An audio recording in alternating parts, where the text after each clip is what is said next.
All right, welcome back. We are Game 3004.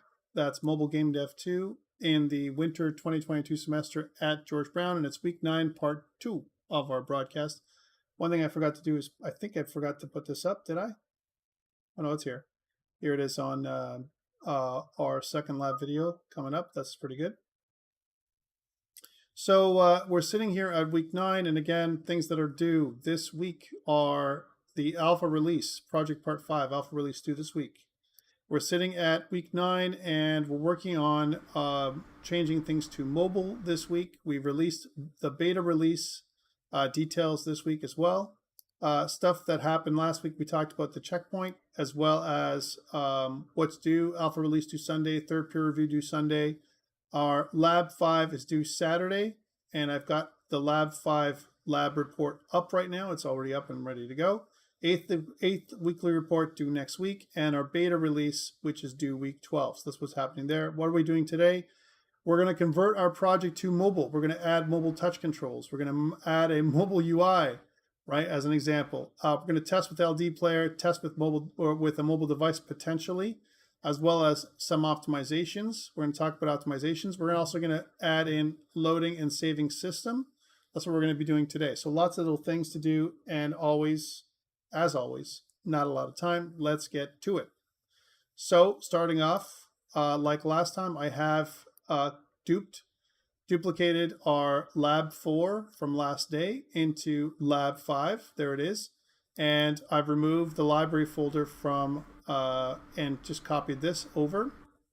And I'm going to put this up on GitHub right now as a starting point. So again, just bringing up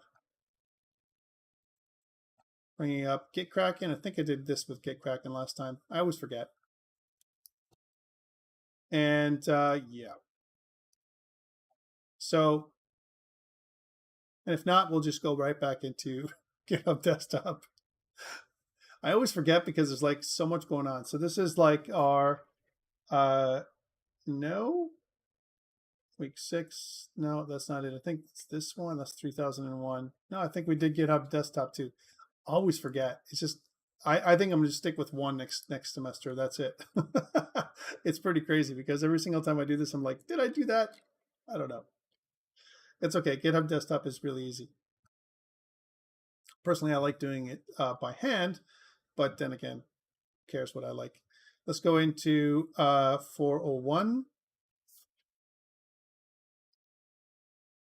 and get into this part. All right, so we added all these things. We're going to say added project files for lab 5. That's what we're working on right now. Commit to main.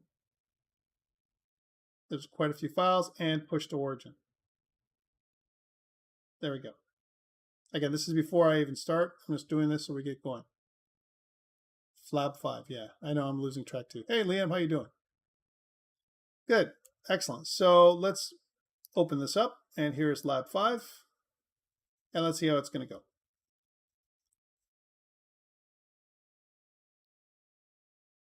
So again, one of the goals for today is let's convert things to mobile, right? So the first thing I want to do is let's kind of grab our game and pull it down here, right?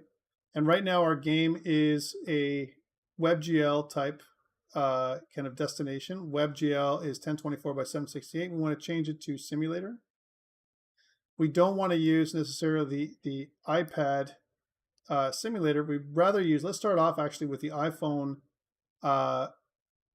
XR, which is kind of a good starting point. I don't want to do it this way. I want to use a different orientation mode. So let's orient ourselves this way, add the safe area, and we can see clearly that we got some issues already.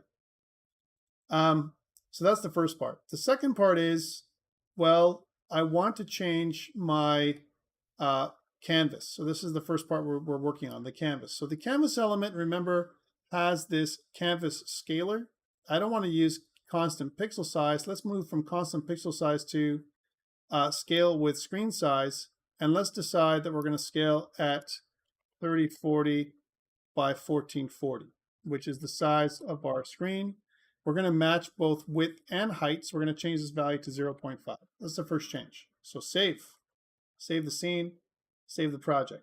So the canvas scaler has been changed, and we can clearly see that there are issues. Let's go back to my scene and go to my canvas and double click and look at it from a 2D perspective and zoom in. All right, so why is this hanging out here and why is this up here? Anchoring is what it is. So I want to grab my mini map border, this one, and I want to move it, all right, so that it's inside of the safe area, and it looks pretty small with this configuration. So what I'm going to do is I'm going to increase the size of this to about 1.5 times. Now be careful when you scale like this. If I'm scaling like this, remember I'm scaling from I'm scaling the entire mini map, including all the stuff underneath it, right? So it can somehow lead to weird side effects. And this is the first thing I'm doing. I'm kind of making so that the mini map appears on my screen. And let's pick some good values for the mini map so that, again, it's you can see that the anchor is to the top right corner of the screen, and it's to the position on the x-axis is -406. Let's make it -410, just to make it kind of one single number, and -250. All right, so that's where the position of these are going to be. Awesome. What about our health bar? Well, the health bar has it's been centered in the middle of the screen. We left it like that. It's also fairly small. And what I want to do first is let's multiply that by 2. So let's multiply that by 2. That's probably a good size, right? And let's take that thing and we'll make it so that the top left corner is where the anchor is going to be. Why top left? I know I'm going to have some kind of touch controls in the bottom left and the bottom right. So top left seems like a better place for it right now. I'm just going to move it up here to the top left and put it within the area up here. Within the border somewhere. Okay, so again, within the safe area. I'm using an iPhone as a reference right now, only because I know that the bottom of the safe area for the iPhone there's a bit of a space, because all iPhones have the ability for you to kind of flip this area up and close kind of put the app to the background. And again, the safe area has a bigger cutout for the iPhone XR. So if we measure with the iPhone XR, it should work with a lot of other phones as well. That's my strategy. All right, cool. Let's adjust the position of the health bar so that it's also reasonable. So we're going to say that it's something like 495 and -125 for now. Cool. So there's a health bar and there's this part, save. We've moved the health bar in this part.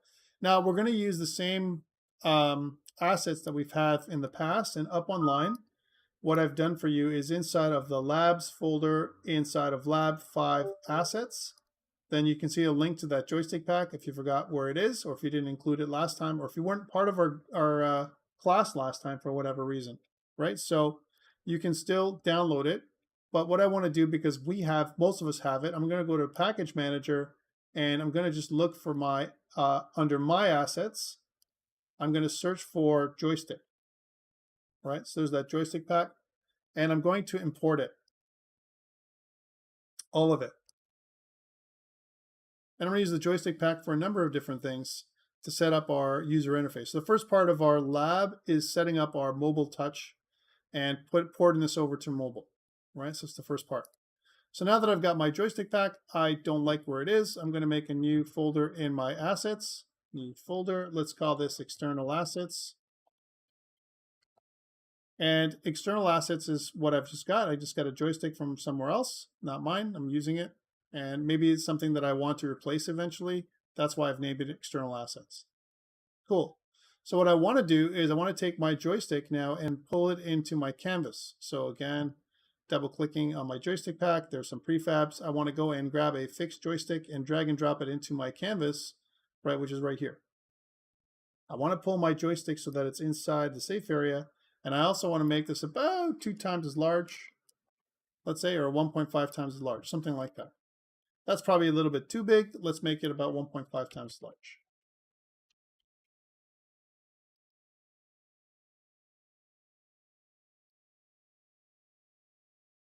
Excellent. Let's pull that in. So it's kind of like there. And this is our left joystick. Let's call this the left joystick. We're gonna have two. We're gonna have one for the left to move us forward and back, left and right. And we're gonna have another one for the camera to move us around as well.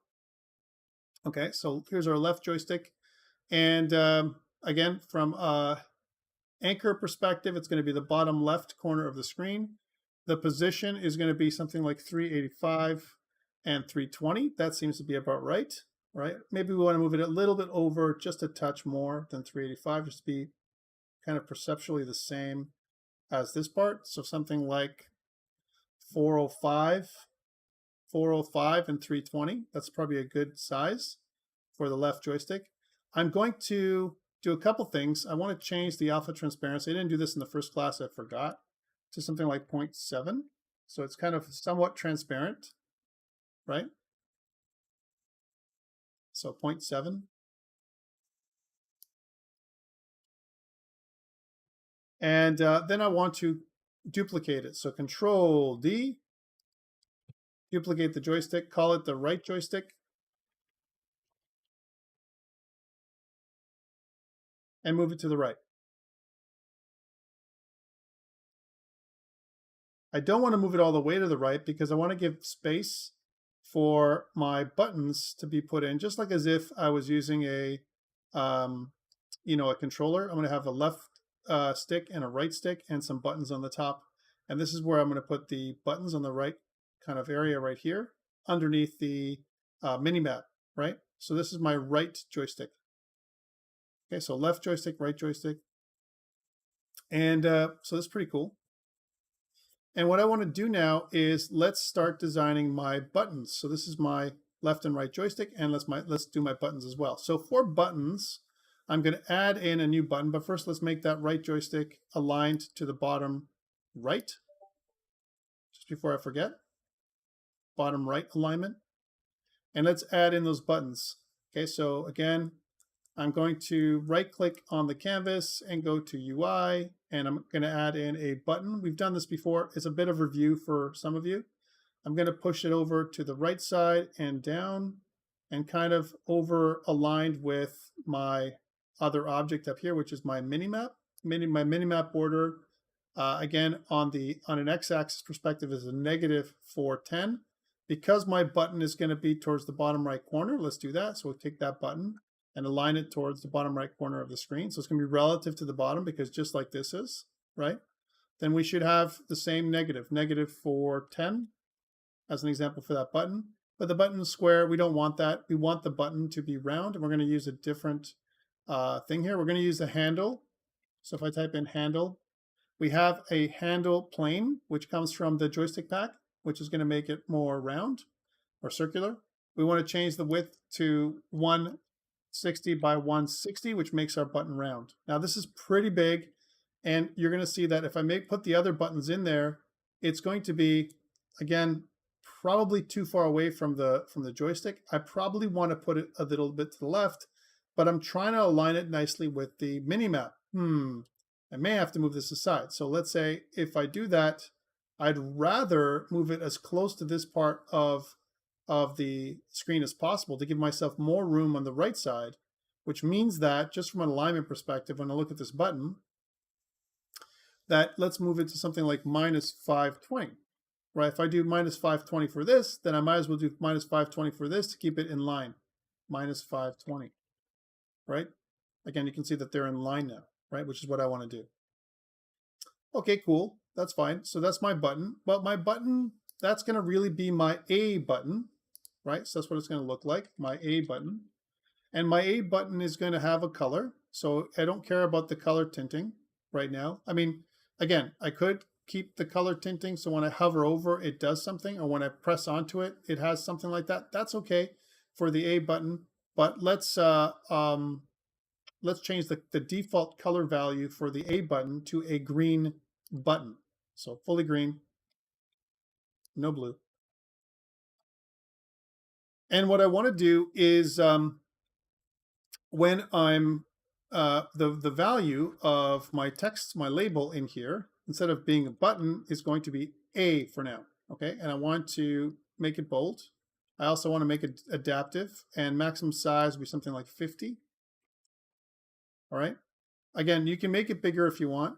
For example, it was originally 72, which isn't that bad because it kind of stretches to fit everything. But you'll see later on, 72 is probably going to be too big. Let's leave it like this for now. All right, cool. So there's my button, and it's the A button. Awesome. Save. Let's add the other buttons in there too. So we know we're going to have other buttons. We're going to have the Y button, the X button, and the B button. Let's add those in now. So A button, we're going to Control D. We're going to make another button, and that button is going to be kind of towards the top, like right about right here. I don't want to go too far, right? And I want it to be a reasonable number again. So again, from a Y position, it's going to be something like 860. All right. Again, this might be too far from your fingers to hit the A button. We'll see how it goes. We'll adjust it, and it's pretty close to the normal map. My mini map. So I want to change the color of this button. This will be the Y button. Okay. There's my Y button. Let's change the button color to yellow. And this will be fully green and red.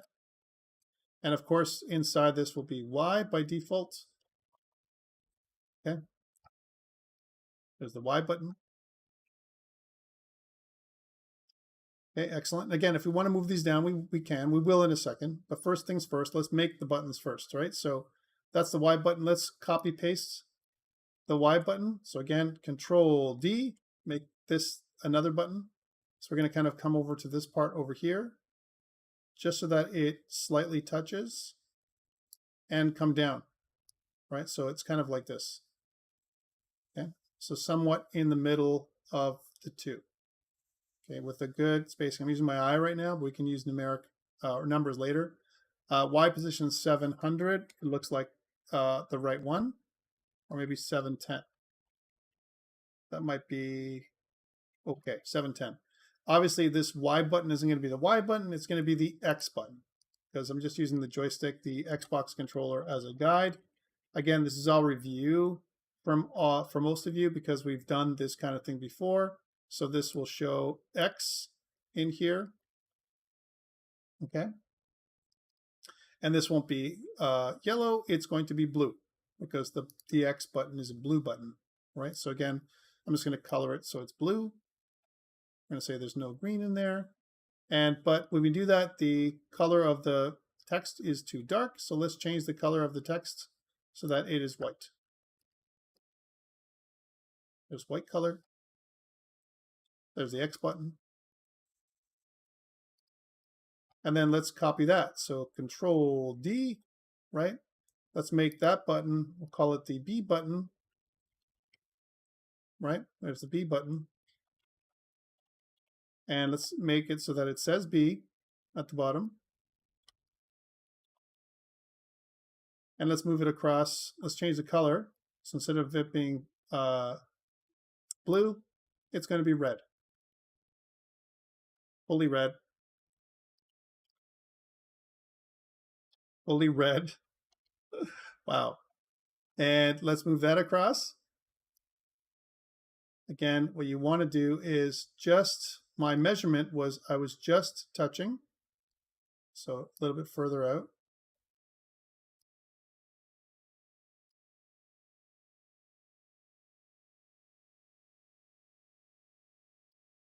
And down to where the other one was. So the X button, again, from up is 710. And we'll put this at 710 as well, minus 359, maybe minus 360, just to make it minus 360, just to make it some come in there. And I think when I look at the buttons on a real Xbox controller, these things can come even closer, and so can these things. I'm not sure if you agree, but this is okay for now.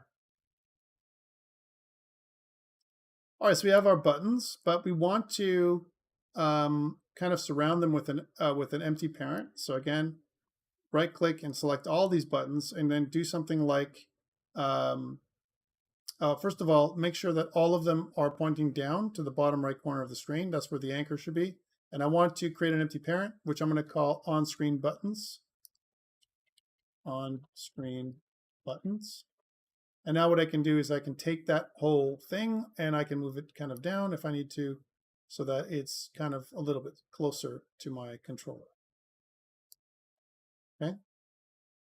And I can move that over or hide it. Like if I want to hide the on-screen buttons, I can do that if I need to or whatever.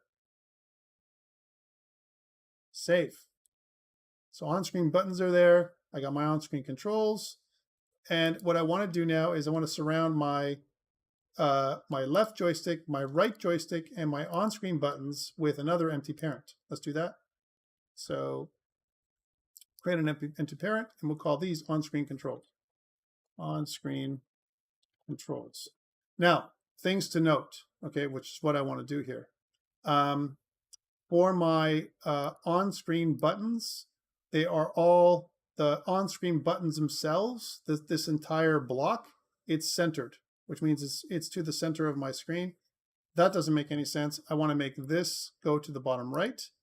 And all of these buttons, right, which are towards the right, bottom right corner of the screen should be centered. That's a little bit different. So these buttons are centered, but the on-screen button, like parent, is to the bottom right corner of the screen. So it's going to kind of be at the same position as the right corner of the screen. Now we got to be careful because these two things are working in tandem with each other. So we may adjust these things later. Next, one thing to also do is this on-screen control thing, right? So on-screen buttons are relative to my on-screen controls. Right joystick is to the bottom right. Left joystick is to the bottom left. On-screen controls is centered. But what we want to do instead is we want to stretch. And the reason why is this way it's stretched out to the entire size of my screen. And this way, if I change my screen size, like if I go to an a Samsung Galaxy S10 Plus, then we should see that these things stretch to fit where it's supposed to go. If I change to an iPad, right, which is an iPad, let's say something like an iPad 12.9, then it should work too.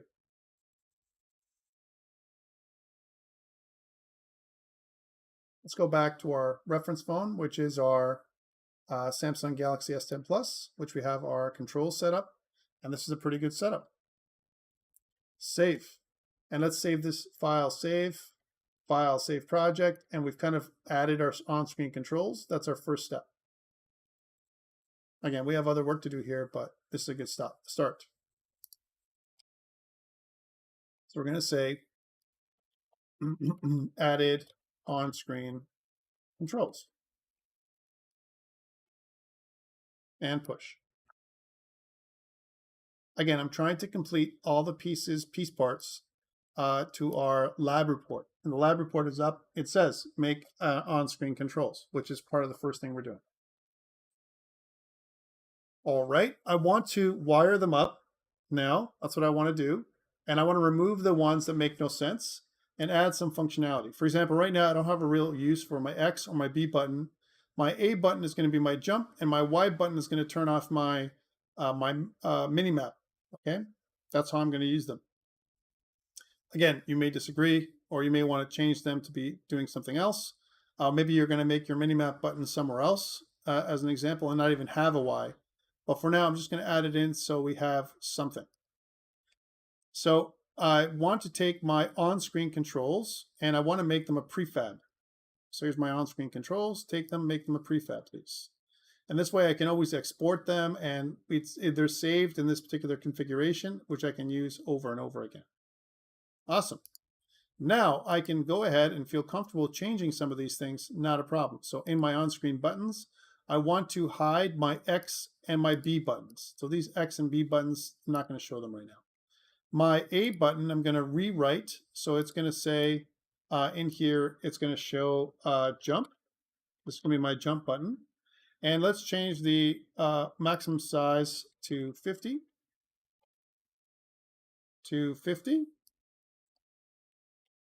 I'll be okay. And let's do the same thing with my Y button. So my Y button should say map, right? And again, I recommend instead of using text, you use an icon. I'm not going to get an icon right now. I may time out. If I have time later, I will. But for now, we're just going to use a text for this one. Again, I'm going to change this to 50 max, right? So it kind of fits in there. So that's map and jump. Cool.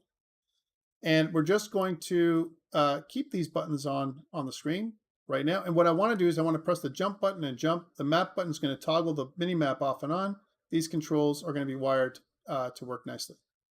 All right, save. And let's start changing some of these things up. Again, pretty straightforward and review from what we've done before. Okay, so let's wire up the right joystick first. So the right joystick is connected normally to my player cam. So in my player camera, I have a player cam controller, camera controller. Let's double click on that and open up our little script. I need to get a reference to the right joystick when it feels like it. All right, so there's my player camera properties. Well, I need access to my public joystick, which is my right joystick. My right joystick. Come on. It's my lovely resharper. It takes its time to start off, and it gives me this all kinds of heartache. It's taking its time.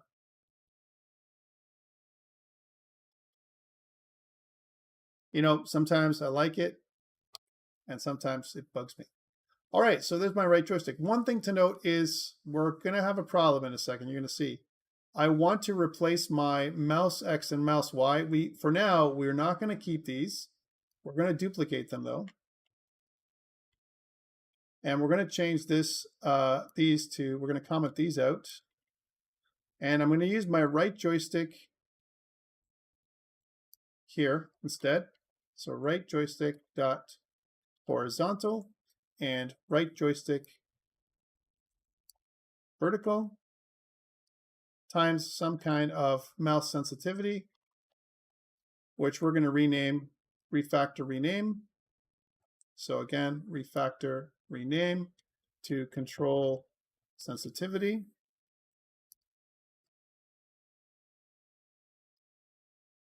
There we go. So control sensitivity, it should be something like 5, but in testing this morning, I realized that 3 is a good number, believe it or not. Okay. Mouse X and mouse Y doesn't make sense. This will be like my horizontal, so refactor rename, horizontal, and my vertical.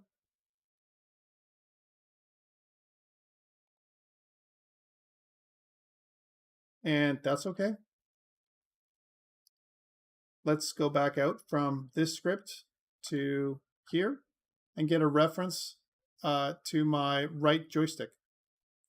So going to my right joystick right here, drag and drop that into here. Again, this is a direct drag and drop as opposed to finding it. Later on, we may choose to find it instead. All right, cool. This is okay. We see that this is pretty good, but the control sensitivity at 10 is crazy. Let's put it down to 3, guys. Save. And we can go back here and see what it does. If I run it locally, I just want to show you how this looks. There is a bit of a problem. It kind of snaps to, but it doesn't allow me to drag. Same thing with this one. And the reason for this is because we have this cursor lock state thing happening. Cursor lock state, because our joystick pack is free, and the cursor lock state, what it does, we use a pointer down to do the movement as opposed to a touch access. This becomes a problem. So going back, and if I try it again, then you can see now we should be able to move our camera around fairly good, and it's not so bad. 3 seems to be a good level. Awesome. All right, so now that I've got the right joystick fixed up, let's do the left joystick with my player behavior. So again, player behavior. And what I want to do with the player behavior is just at the top, I want to have access to, or someplace I want to do a new header. We're going to call this on-screen controls. And I want to get access to those too. So I'm going to say public game object on screen controls. I want to get access to that. And I want direct access to my joystick as well. So I can turn off one thing or the other thing. So public, public joystick. And it's going to be the left joystick. There we go.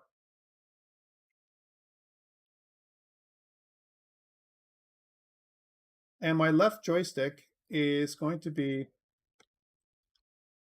I'm going to use this for moving around, just like I've done in the past. And so what I'm going to do is I'm just going to add it to this and say plus left joystick dot horizontal. And you're going to say, wait, why are you adding it? Well, because I can only have one anyway, so I can't do both. Right or left joystick dot vertical, because I can't have touch controls typically and my left joystick working at the same time. Just as, I'm sorry, I can't have my WASD and my joystick working at the same time. It doesn't work typically. There are cases, but this is okay. And that's okay. So now what I want to do is go back to this and go to my player. And let's just collapse some of these. Okay, we have a rigid body and a capsule collider. One thing we did with my player is I have a couple things I want to move around in my player prefab, which I'm going to do. This is my left joystick. This is clearly not right. But I want to take my left joystick and drag it across anyway, and I'll fix that in a sec. There we go. So again, we want to override. I want to apply all my overrides, and then in my player itself, so I want to open up that prefab, so prefab's player. Then what I want to do in my player prefab is move these things around. So move this up and move this up, so that this is towards the bottom, this player behavior stuff. All right, and let's go back up.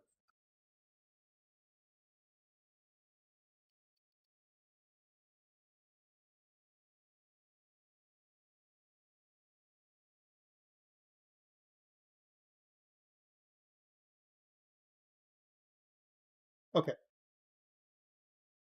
The other thing we want from my player is my on-screen controls. We don't have a reference to that, so that's this whole thing right here.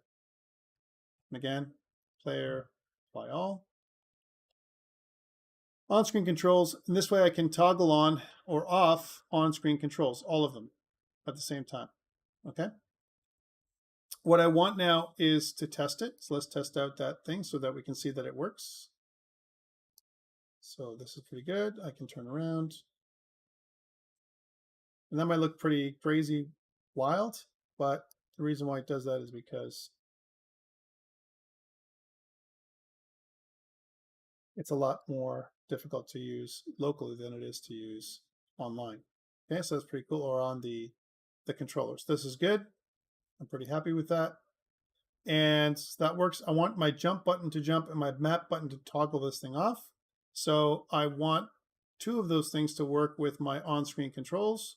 And again, in my player, I have a player behavior, right? And on my on-screen controls, I want to have a couple of buttons. There's a couple ways to do this. I can add an on-screen controller right up here, on-screen control UI, something like that.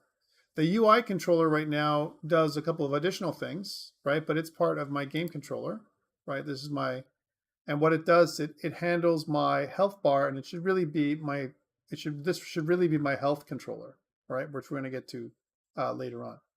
So that's not something where I want to put it. I'd rather just put it here for now. Let's just, again, at the bottom of my player behavior, I'm going to do a public void on my jump button pressed, on jump button pressed.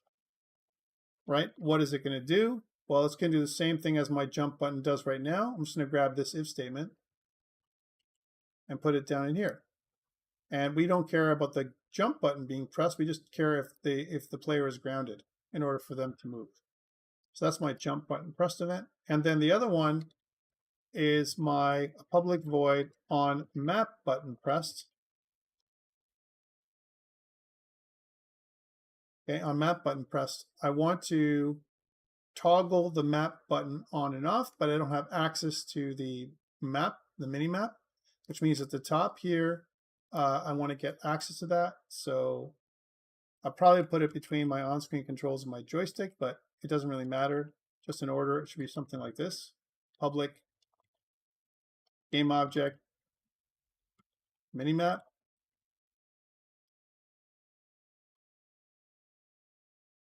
Okay. And what I want to say is that my minimap dot set active is normally I have a minimap dot active in hierarchy. Active in hierarchy, and I just want to say whatever it is, it's not. So if it's active, it's inactive. If it's inactive, it's active. So that's what this does. A little toggle, right? And now I have both of those two things. I need to get a reference to my mini map itself. Let's do that. Again, all the same stuff we've used before, guys. Nothing new.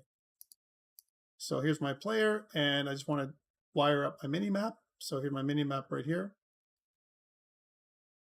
Okay, and now I want to wire up those buttons. So the buttons I have are the jump button. And for the jump button, I want to add an event.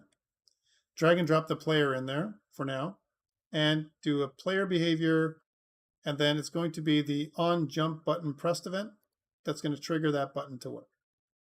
Okay, and now for the Y button, I'm going to add an event. Drag and drop the player in there too. And I'm going to go into the player behavior and the on map button pressed event. Awesome. Let's try those two buttons out. So save and play. And I want to jump. And I want to toggle the map on and off. Let's start with the map toggled off. So the mini map itself, let's toggle it off. And then when we play, we can choose to put the map on. Okay, fantastic. Let's deploy to mobile.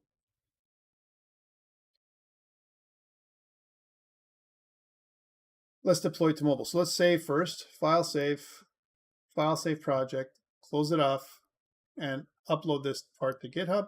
We've added our, we wired up on-screen controls. Commit to main and push. Great. Let's continue. So now we're going to go back up. And now that we have everything wired, we're going to deploy to mobile. Okay, a couple things to note. We need to configure mobile. And I need to, sorry, one thing I didn't do on my lab report, and I need to update my lab report after this, is just update that so it works with mobile. I'm sorry. Again, I said demonstrate, so theoretically it's okay. But let's go there. So first things first, what I want to do is I want to go to edit, and I want to go to project settings, and I want to go to my player. I want to go over to the Android side, and I want to start configuration before I run everything, right? So George Brown College is correct. This should be lab 5, right? And resolution and presentation is okay, but I don't want to support portrait ever. My game is going to be all landscape because it's going to be kind of in this position, right? So I've checked off portrait and portrait upside down. Portrait upside down should generally be checked off anyway. Okay, next. Under the other settings, linear color space is correct. And what I want to scroll down to is this package name. Let's add a custom package name, which is CA, and let's just get rid of all this. George Brown College dot, again, it's going to be something like GAME3004 dot, and then the name of my project, Lab 5. Okay, so something like this. And I want to change it from mono to IL2CPP. That's something that's important. And then from .NET to .NET Framework. Again, all this is stuff that we've done before, but I'm just doing it for you now so you can see all the changes. When I do .NET Framework, I need to add support for ARM64. That takes away that warning. Okay, so that's the configuration. Let's go over it one more time for those people who are watching. So again, resolution and presentation, take away portrait and portrait upside down. That's the first thing you need to do. Next, inside of other settings, I left it on linear color space and I changed the package name to this. I've made everything lowercase. That's important to do. That's the bundle identifier, right? And then the minimum API level I've left and the target API level I've left, changed the scripting back into IL2CPP, as well as my API compatibility level to .NET Framework. This is important to do. Okay, and really at this point, that's it. Let's close this off and let's open up our file build settings. Any scene that's going to be built is got to be in here. And we want to go to Android, and then we want to go into switch platform, please. Let's do that, switch platform.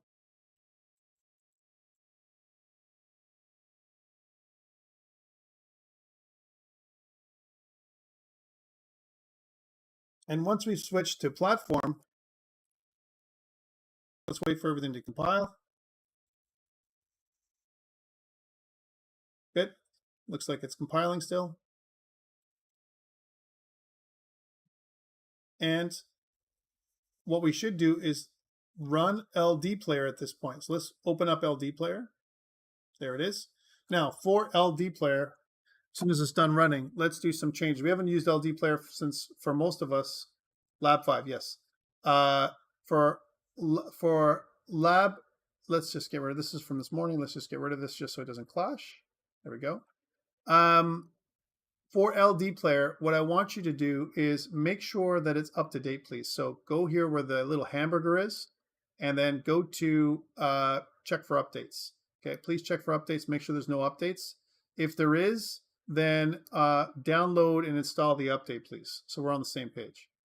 Next, and this is if you haven't used LD Player since last semester.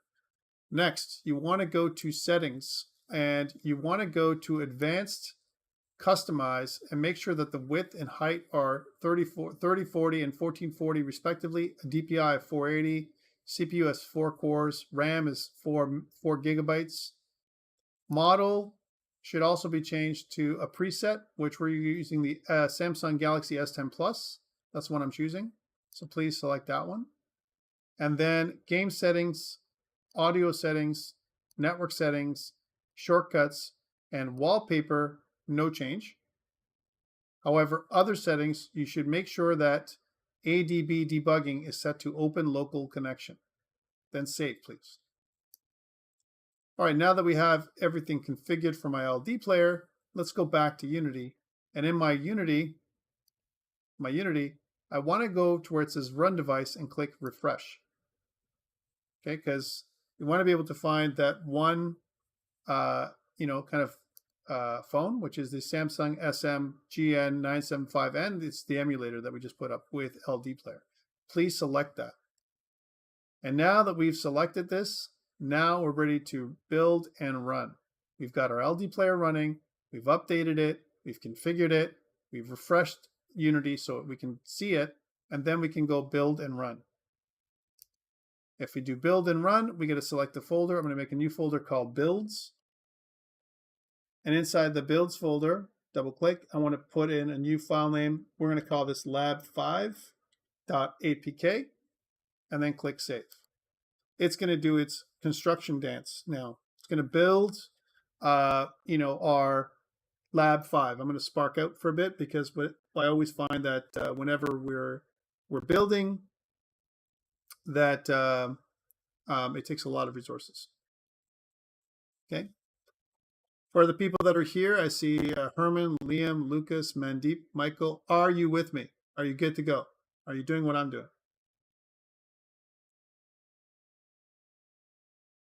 Looks like you mostly are. Herman's updating LD player. And Zinlin too. I see you too.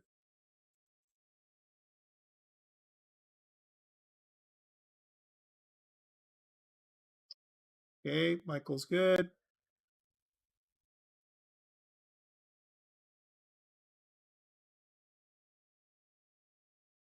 So again, these are all things getting you wired up for mobile, and this should satisfy, kind of your requirements to test for mobile.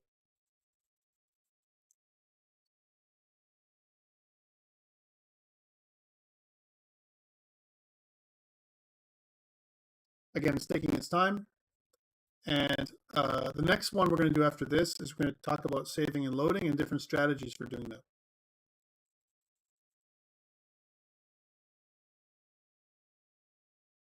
Okay, it's almost there.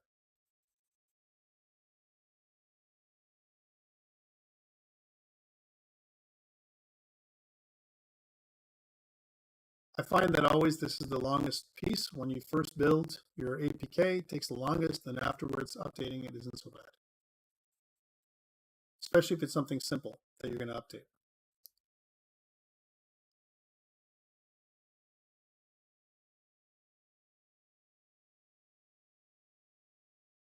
And this is the part that kind of takes the longest, that first build. Once I see Gradle in the name, I'm thinking we're pretty close. If we can get to this far and we're building, that looks like it's a good, so far it's a good build.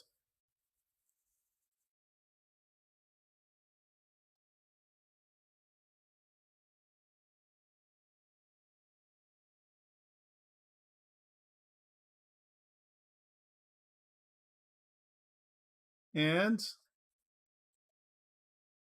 awesome.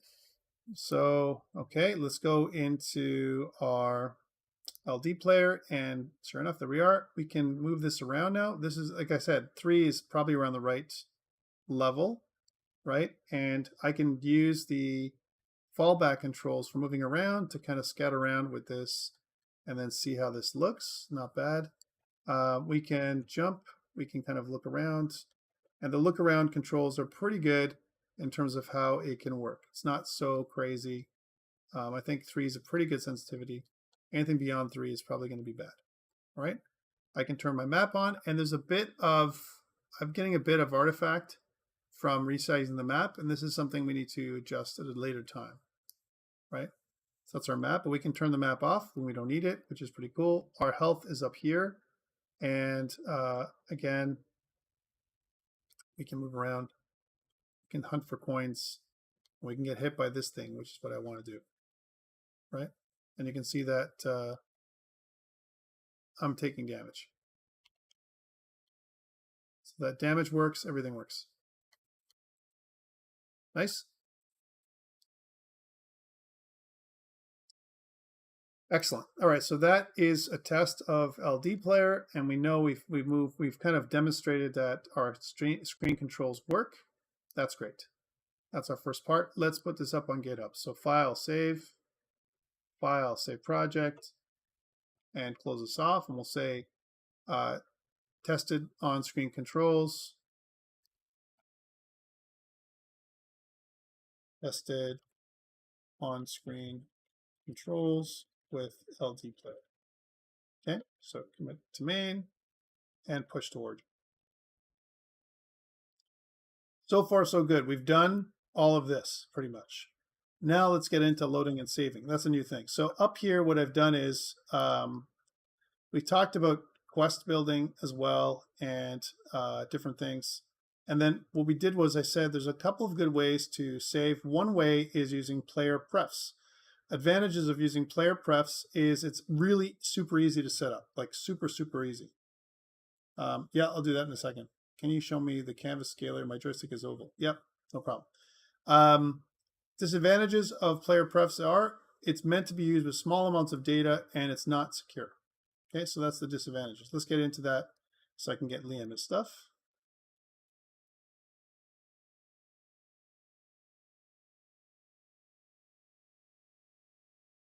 and then we'll get there.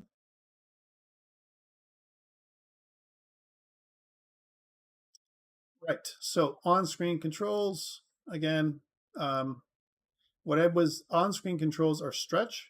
So that means stretch on both, on the corner here. So it stretches to fit, right? And then inside of my, you said your joystick is oval. That shouldn't be the case. So joystick, left joystick, and right joystick. Left joystick is anchored to the left. Right joystick is anchored to the right. On-screen buttons, they're anchored toward the right side of the on-screen controls parent. That's what that is. And inside there, the A button and the X button and all these other buttons are centered to the center of the on-screen controls, which is right in here. Okay, that's all I've done.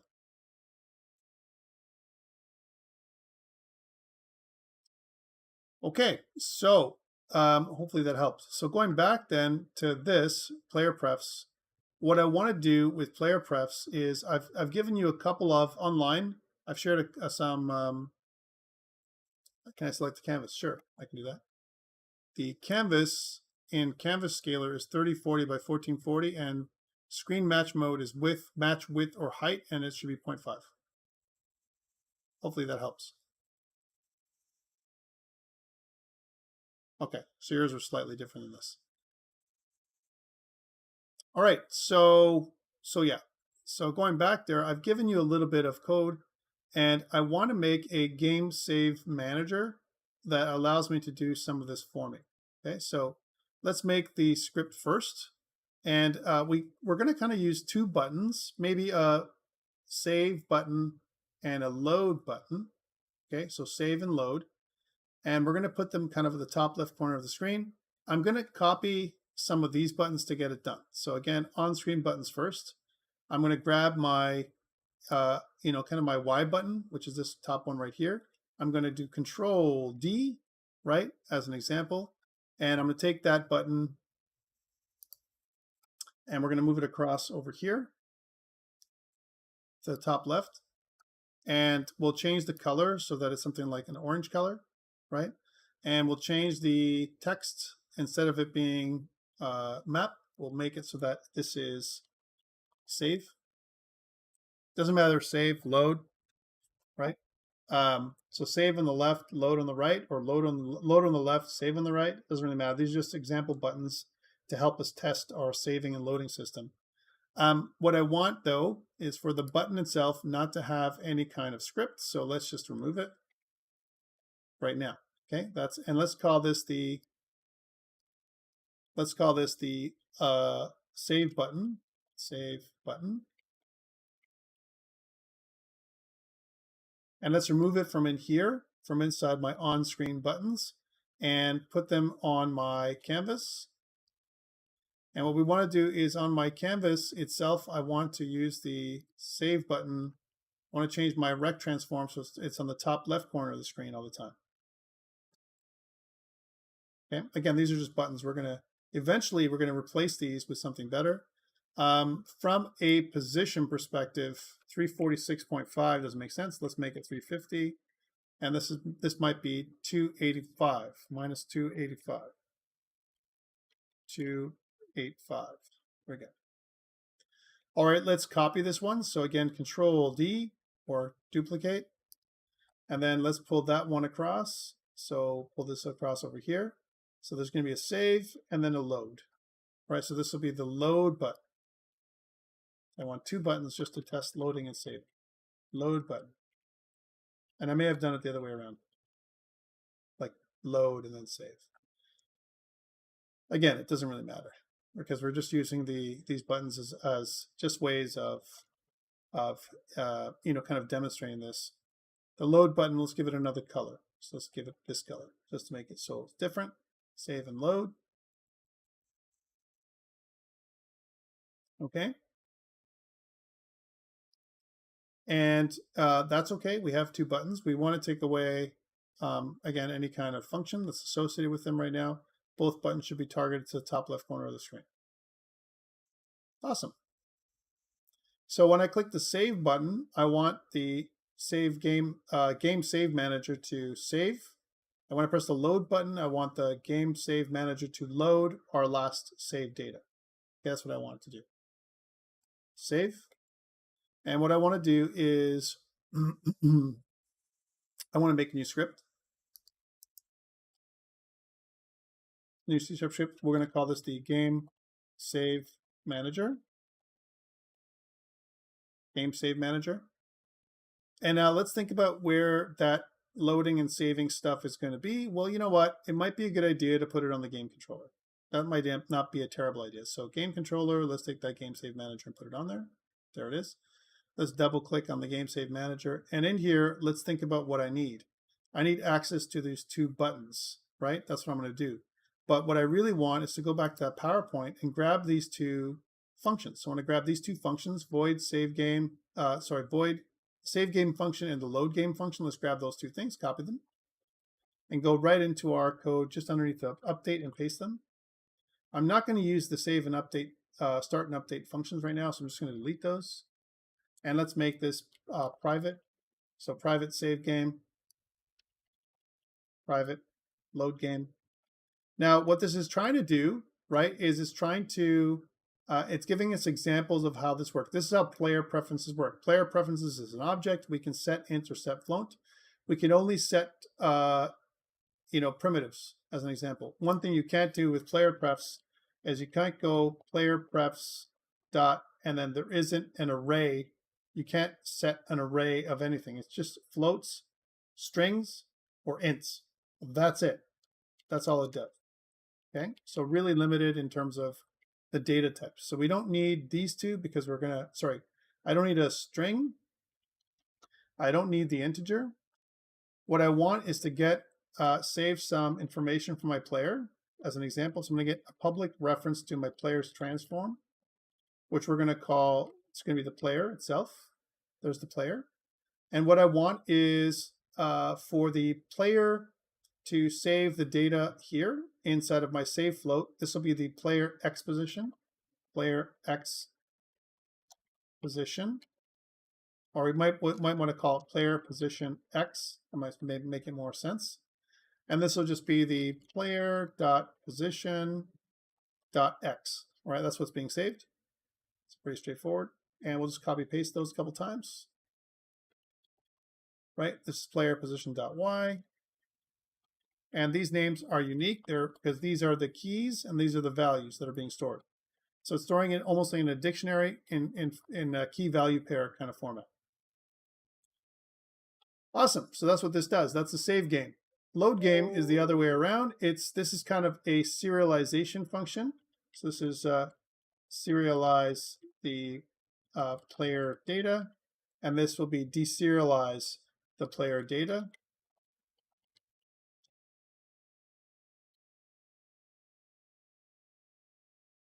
Okay, serialize, deserialize.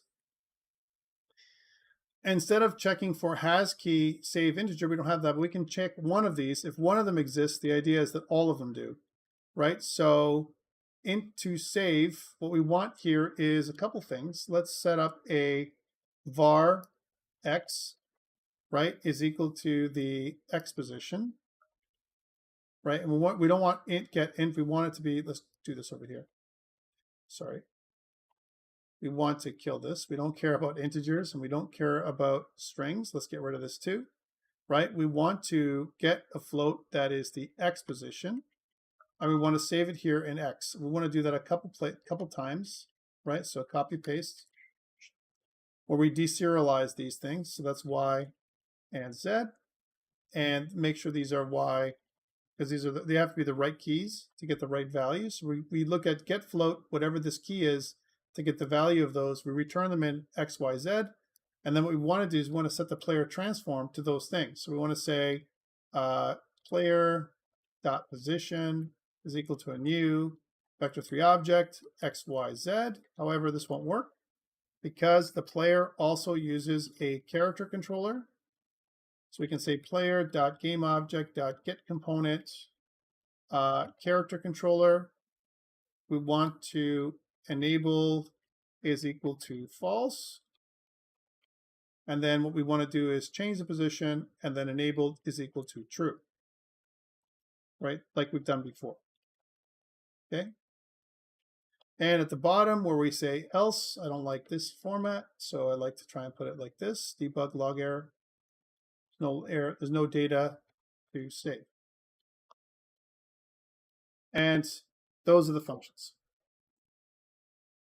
Again, it's very similar to what I have in the PowerPoint. The PowerPoint document has been uploaded to Blackboard, so you can always follow along here and modify this for the stuff we have. We also have a reset function, which we didn't incorporate. Let's get that reset function. And let's suppose I wanted to reset the data, then for player preferences, it would just be delete all, right? We don't care about this because in this particular case, we don't need to wipe away X, Y, and Z, and whatever the position of the player is not going to be reset to 0. Reset data just resets the player preferences and deletes everything. So there's nothing to look at. Again, those are the 3 functions that are give us full CRUD: create, read, update, delete. Line 14. Yes, I do.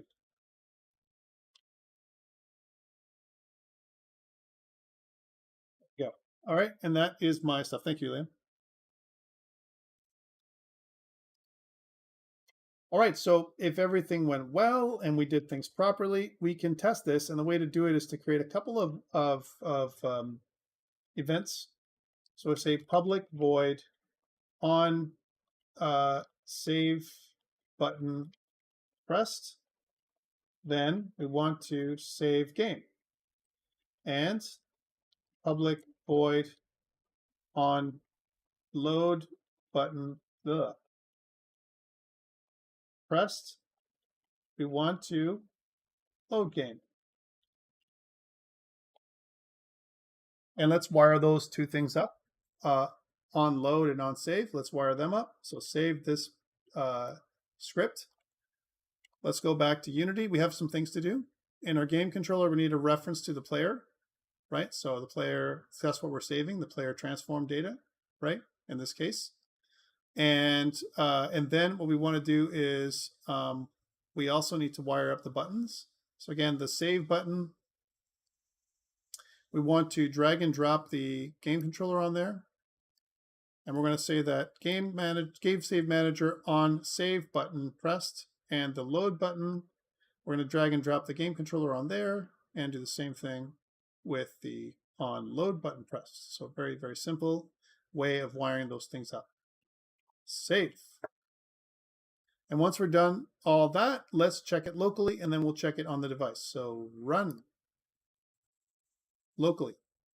All right, so one thing we're not doing is we're not taking care of rotation data.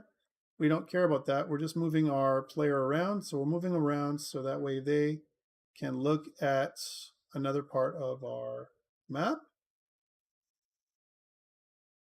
Remember, we're rotated, so we're probably going to look, if we're going to be here, we're probably going to see a scene that looks like that. So sensitive still, locally. It's almost like I don't want to have any multiplayer. There. Okay, this is where I'm going to look at. I'm going to see this. Okay, so let's click save. And notice it says game data saved. Awesome. Let's stop the game. And then once I'm done, let's run it. And let's see what happens when I load. So load. Hey, look at that, we moved. Right? And I can look at the map and it can show me where I am. Pretty good. So that worked locally. Let's try this out online. Okay. So again, file, save project, and let's go build and run, and let's see how that looks on LD Player.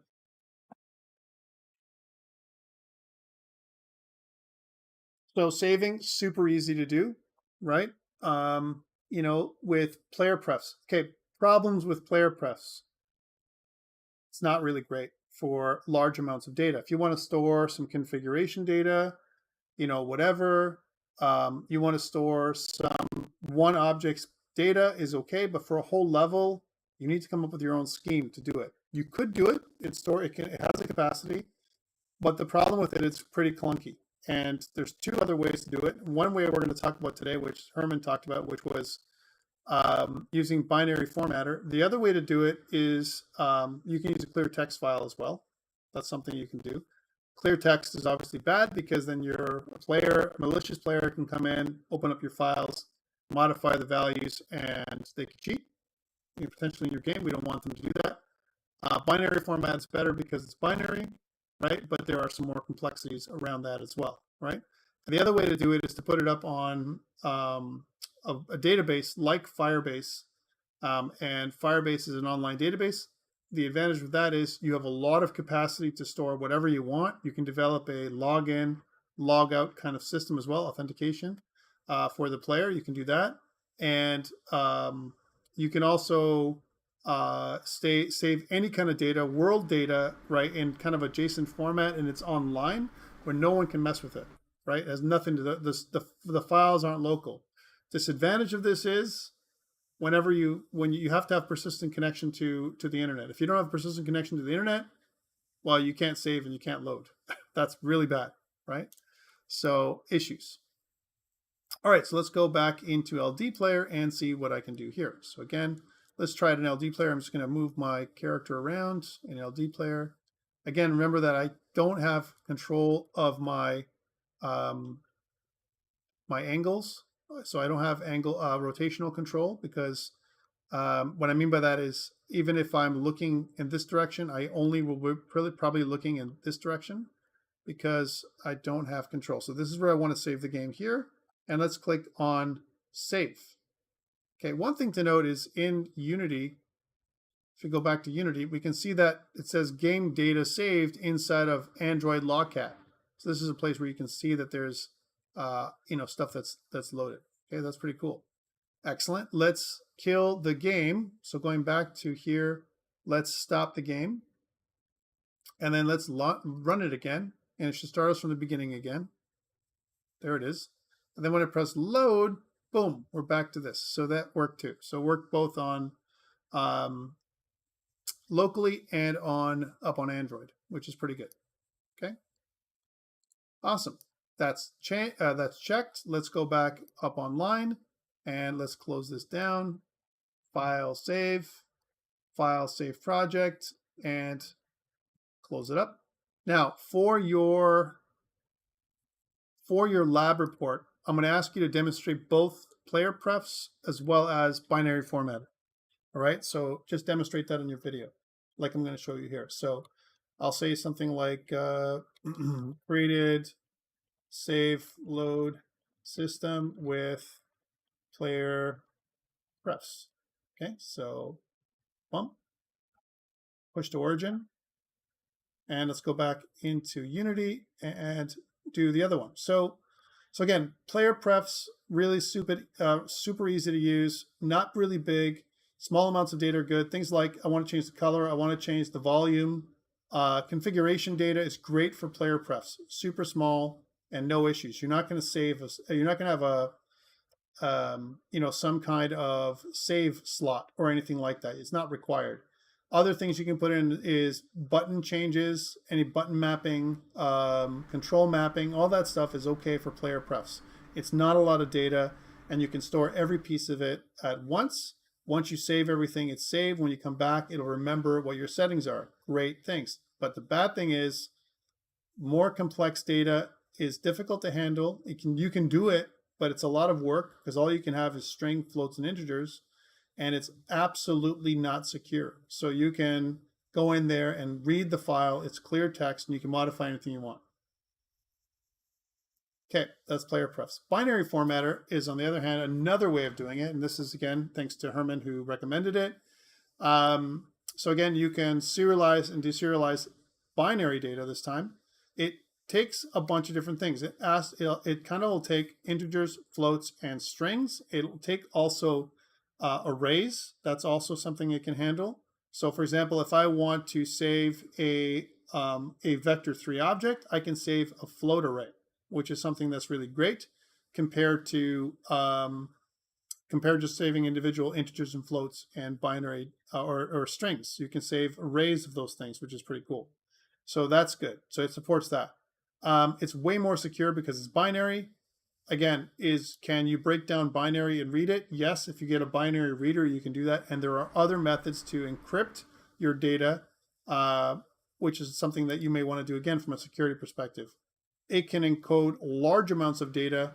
Disadvantages, it is more complex than the player preferences to set up. It's more complex because it requires more stuff. What does it require? It requires a couple of using statements. Okay, let's do that too. So let's grab these using statements here. I'm going to go back into my code, right, in Unity, and I'm going to double click on my game save manager. And at the top of my game save manager, let's put in that code, those using statements right here. All right. One thing also is we need some kind of save class, all right, to use. So here in the PowerPoint, what it recommends is some kind of class that is that carries the payload for all the stuff you're going to save. Okay, so and it needs to be serializable. So grab this and go up to this and paste. We want this to be system.serializable. Okay, awesome. Save data, clearly save int, saved float, and save boolean in this case makes no sense. So let's talk about what we want to save. Let's try and save first individual floats, and then we'll do an array, and so we can prove that that is working. So if I say public float, we're going to call this the player position x, player position x, right? And we can do all the same ones, just like we did before. So we can say that this is player position y, and this is player position z. Notice I can't pass in Unity specific stuff in here. We need to break it down to serialize it, okay? So that's the save data that we need. It needs to be serializable. That's required, okay? Next. So once we have this piece, that's the first part. The next part is, let's copy this data here from a save game perspective, copy it, and just put it underneath this part right here. All right, so we don't want this. I'm just going to keep this here for now. Binary formatter, you need to instantiate an object of type binary formatter. That's the first thing you need to do. File stream, you need to have a file stream that points to the application persistent data path. You can choose whatever name you want in here with whatever extension you want. .dat is a typical extension, right? And then what you want to do is you're going to say, I want to instantiate an object of save data. That's this one right here, right? And then you're going to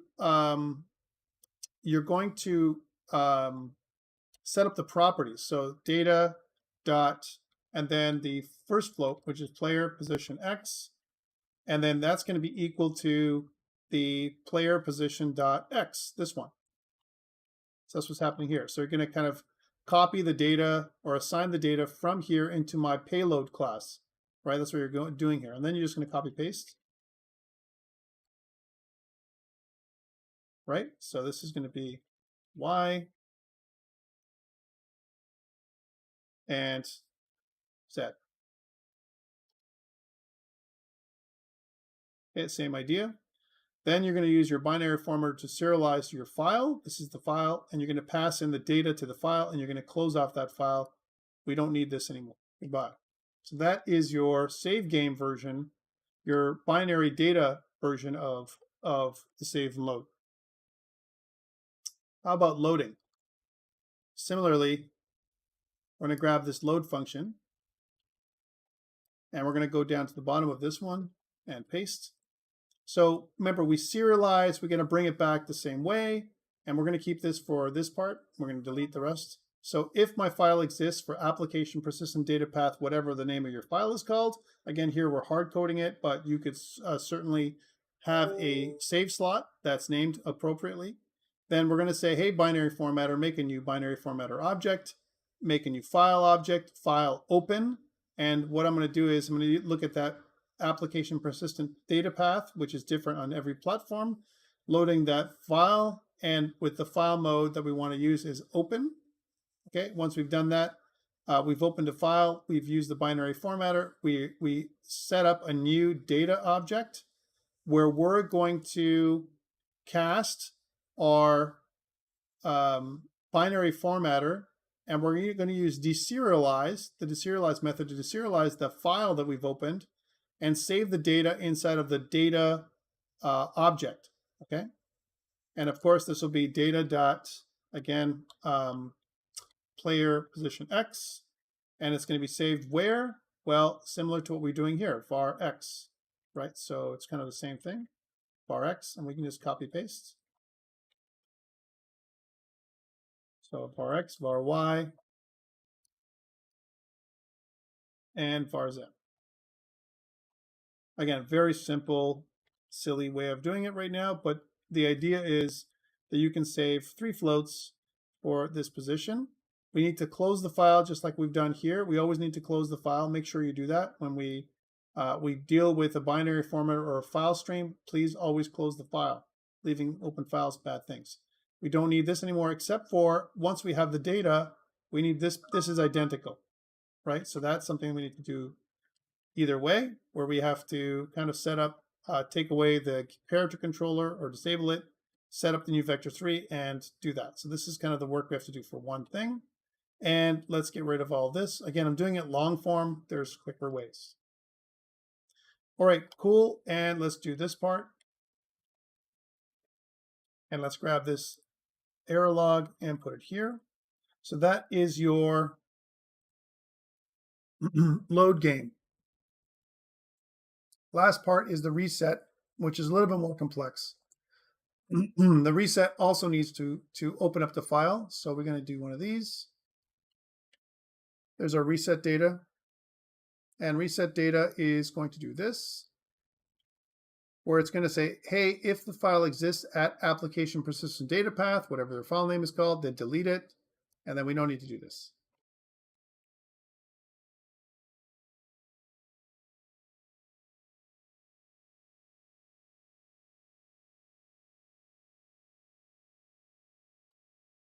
Okay, so that is your reset, if that's how you would do your reset. All right, everything is the same. We're ready to go. We've just replaced the save game and load game with a more complex system, a little bit more complex. Again, it's very similar to the way I've written it here, but we're going to try something a little bit more complex with an array in a bit. Okay, let's try this first. So first things first, let's try this one. We're going to go back to here.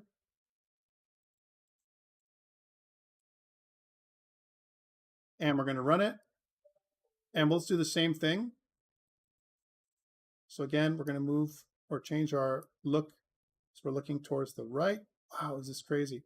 You know what? Drives me crazy.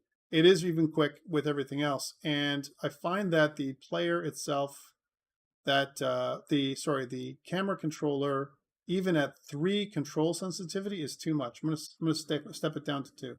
It's just too crazy, right? So again, let's run it again because it's just unplayable. Again, it might be different on the phone. That seems to be a little bit more reasonable, right? There we go. So we're going to move this direction.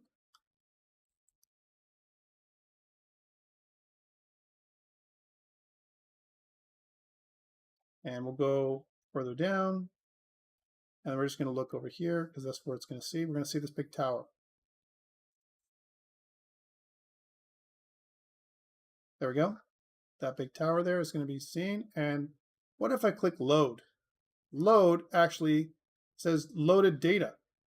Whoa, what data did I load? Well, actually, what's interesting enough is I've done this thing this morning. And because the thing that I loaded, this is really interesting. Because the stuff that I used this morning was compatible and it was the exact same name as this one, it actually loaded me up in the exact same position. Whoa, let's try that again and let's save it somewhere else, right? So this is something interesting. Notice that I'm here at the beginning of where I was before and I'm right next to this part. Let's load myself. I'm in the middle of a coin, which is something that we have still. And let's move us in this direction again. And let's save that data somewhere else. And notice when you save it locally, that's another thing that happens. It's saved. Whatever this thing was called is what this thing is going to be named.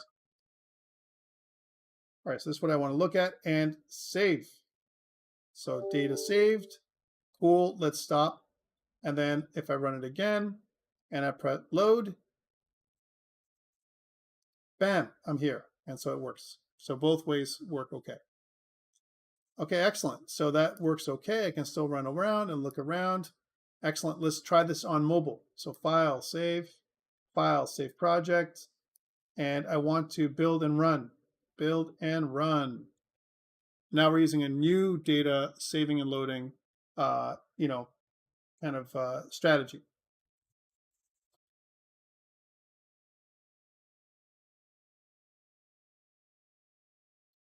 And I'm going to go back to you guys and ask you the same question. Is it working for you?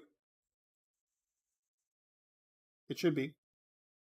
Herman said it was before. And Herman, I'm sure you did it in a different way than I did. You probably did it better than me.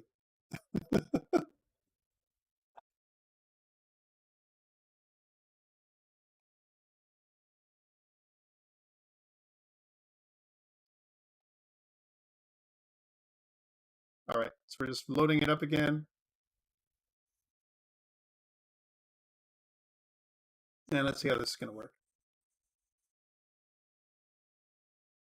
Awesome.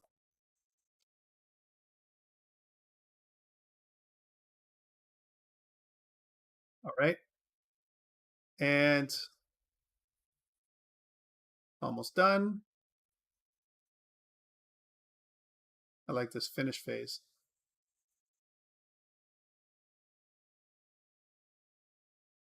So let's see something else. Okay, so remember what we had was on LD player, we had that previous app, right? So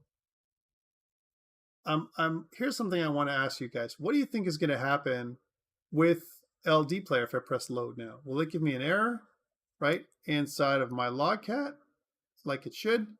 Or will it give me an actual position? Will it actually load the previous thing I loaded from this morning? Okay, it's kind of an interesting test. Let's do that test now. So again, back to here, I want to press load, and no, didn't do it. So let's go back to Unity and see what it says. It says, okay, there's no save data. So one thing is, because I deleted my previous package, it didn't do it. But one thing to note is that if I did this in Unity, it would crash Unity, right? It goes error, error. But in my LD player, I'm still alive, right? We're pretty good. And that's okay. So this is pretty good. Let's move around now. Right, there we go. And move this way. So here, an LD player 2 is really too slow, but that's okay. And let's just move and look in this direction over here where we were before. And I want to save my data. Again, looking at on Unity, it looks like it says game data saved. And then from here, I want to stop my file, right? And then load it again. So starting off from scratch. And then if I click load, bam, it works. So that kind of worked even on LD player. So you can see that game data saved, right? Worked okay. Now the reason why I stopped is because I disconnected. Whenever I stop, right, then that didn't work, right? So if I go back to LD player, and if I go load again, it loads again, but it's not connected. You can see it's not connected, even though it says connected. You can disconnect, clear, and then reconnect and see what happens, right? And we should get a load event happen here, like in the console. But I think it's because I closed it off and disconnected, right? That's why it didn't work. So again, if I click load, then it should say load. Okay, so that's okay. I know it worked anyway because it did work. And that's great. So we've got our little saving and loading. Let's file, save project, and let's exit from Unity and put this up on GitHub. So say modified game save manager to use binary formatter.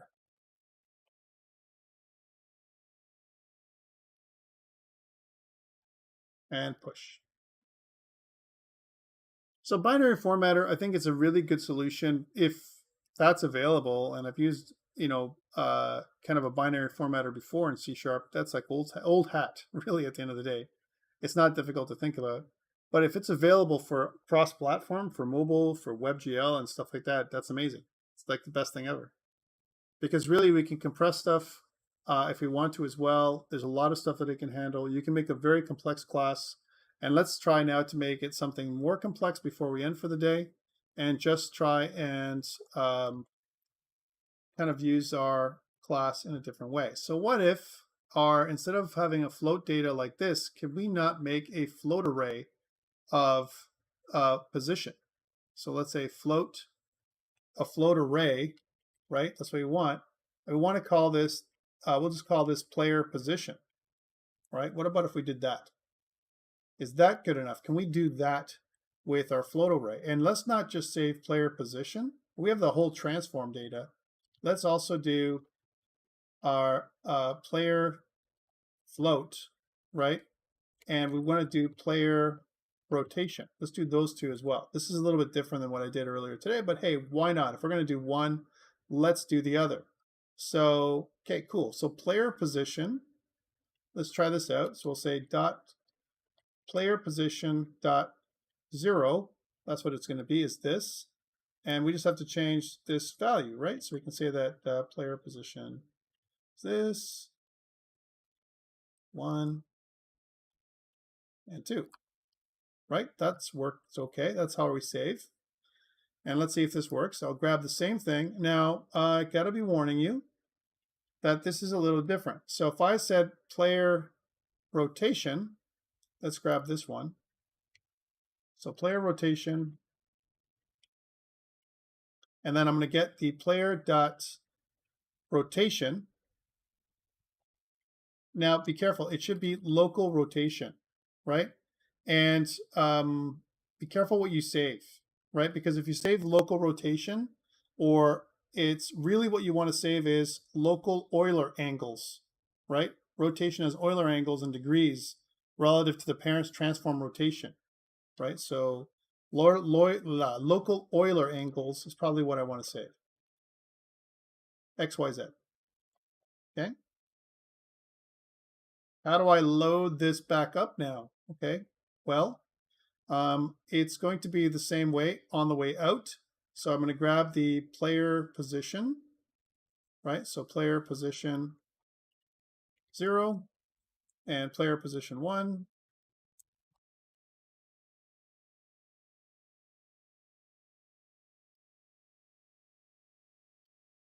And what I want to do is also have rotation X, rotation Y, rotation Z. Let's do that.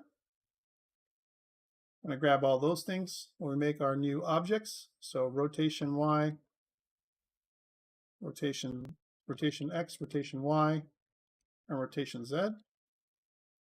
Let's make those look nice. And we need the player rotation.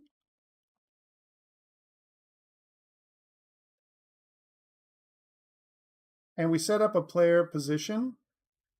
How about the player rotation? Player dot rotation. Whenever we want to change new rotation, we want a new quaternion, and we want to use I want to use Quaternion Euler is what I want to do, right? I'll talk about that in a second, Liam. So I want to use Quaternion Euler, right? That's what I want. Quaternion Euler, right, which is X, Y, and Z. This is important. So rotation X, rotation Y, and rotation Z. Okay? So new Quaternion Euler is what we're doing. We're saying that this is what this rotation is because it needs to be, rotation needs to be an Euler. And so I'm saying make it a new Quaternion Euler that's going to say if I can't do this new, well, I could, but once I do new Quaternion Euler, it doesn't make sense. Quaternion Euler is actually a method that it constructs an Euler angle, a quaternion with the right Euler angles in there. So this is kind of how I'd have to do it. Okay. So this is the right way if this works. Okay. And Liam was asking where it's saved. Well, if you go to Application Persistent Data Path, Liam, and let's go back to here and go there. If I go there and go into Application Persistent Data Path, where it does is it goes for an Android devices, it goes to storage, emulated 0, Android data, package name, and whatever the files are. That's where it saves. On your Windows device, right, as an example, it will store in different places as well. It'll save it typically in the app data local, as an example, Windows editor and standalone player. It goes whatever user profile is, app data local low, whatever the company name is, which is in our case George Brown College, product name, and that's where it's going to store it. So this is the API reference.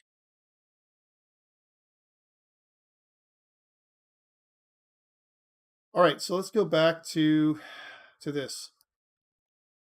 So we've done storing, right? And now the test is, does it also capture your rotation? That's the difference altogether, because this is what we've changed. We've changed, now we're capturing two pieces of data, the player position and the local Euler angles for the rotation. And so you can see how this can be more complex, but look at that save data class. It's really small, right? Position, rotation, health. They can capture a bunch of stuff with the player or anything else in the scene, right? So lots and lots of data capability. But when it comes to serialization and deserialization, our load game and save game can be quite big, right? Because we have to do all this work. We have to kind of cut it up and put it back together, right? All right, let's go back here and try it again. And if I run this,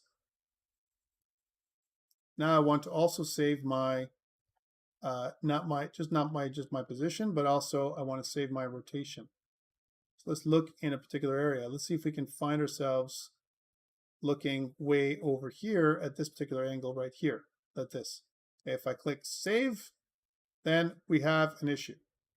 Let's go back and see what it says. So it says null reference exception, object reference not set to an instance of an object. Okay, so what does that mean?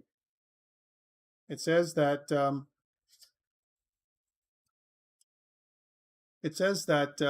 object not sent to an instance of an object, game save manager, save game at this particular location. So what did I do wrong? Line 25. Line 25, player position 0, player position X, player position Y. So Herman, how come it didn't do it? Player position, player rotation. So, I mean, we said that player position and player rotation is a thing, but why didn't this work out? That's right. And that's the thing, because up here, right, we never instantiated anything. We never said that, save data does this at all, right? So let's go into that. We can make a class is like anything else. We can make a save data constructor function.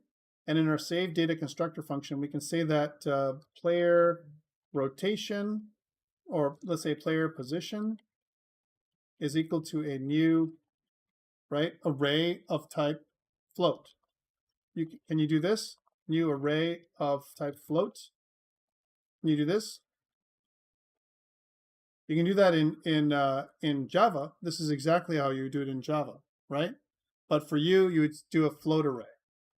So new float array, right? And you have to specify the size 3 because this creates create an empty container. Without the empty container, we can't modify it, right? We have to specify how big it is. So this is the one thing we have to do, and we have to do the same thing for the player rotation. Again, a little bit more complex, but not much. We just have to remember that we can do it in line 2, but I prefer to do it in the constructor function. And you're going to do it in the constructor function anyway. Every time you make you call the new keyword, you're calling a new save data object that you're saving here. Make sense? All right, so let's go back and try that again. Run it. And let's go back and do it again. We'll move it so that we're looking in a different direction. This way. Oh.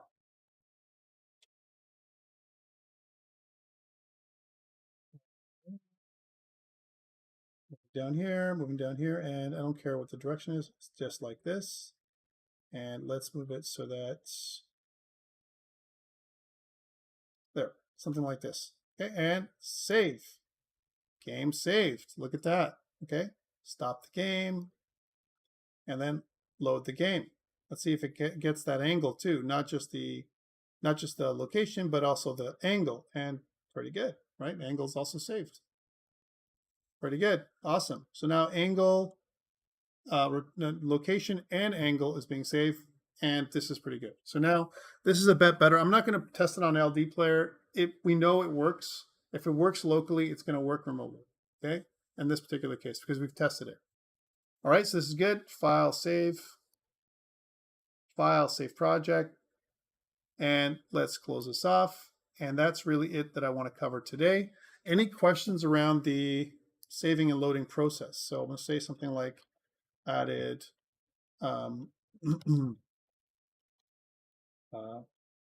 arrays to save data class. Commit to main and push. Some more complex data. Absolutely, Mandeep, no problem.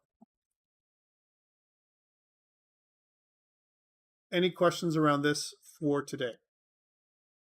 So for your lab report, basically what you need to do is make your, like we said, let's go back to this before we finish.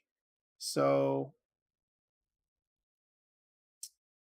stuff that we wanted you to do, that we wanted you to accomplish for the lab report is convert to project to mobile, which you did, okay? And load and saving game state, which is our game data. We loaded and saved our player information, both the position and the rotation, but you can save all kinds of information, and you can use arrays, which is awesome. If I can use arrays, it's like I'm making a vector, right? I can call it whatever I want to make it, right? And I can serialize it the way I want, which is pretty awesome. All right, so that's it for me today. Any questions around the stuff that you need to do for your Lab 5, which is due this Sunday? Or this Saturday, I think. All right, if there's no questions, that's it for today. I'm going to stop recording on YouTube, and then we'll go from, I'll take some questions here in class. Thank you.